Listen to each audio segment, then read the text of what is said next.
Well, today we come to King David in the big story of Christmas, and we just discover that he looks like a great candidate for not just the King of Israel role, but for the Saviour of the world, the Saviour of Christmas even. But as we look at 2 Samuel 7, we discovered he is not the one that God has chosen to save the whole world. Indeed, he thinks his job is to build God a temple. And God responds in 2 Samuel 7, verse 6, I have not dwelt in a house from the day I brought the Israelites out of Egypt to this day.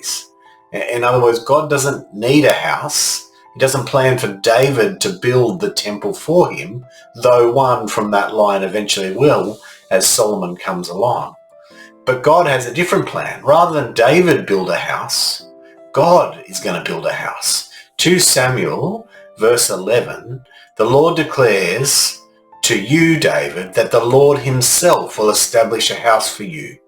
When your days are over and you rest with your ancestors, I will raise up offspring to succeed you, your own flesh and blood, and I will establish his kingdom.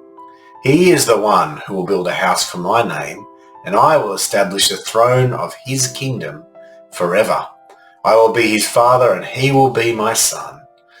It's a great picture of a son of God, of David, of the line of David and kingships. But his throne will be forever. Now we ask the question, as Solomon, the next son, comes along, is it him? He's going to build the temple and all of that, but it won't be him. Ultimately, we're looking for a forever king to be established.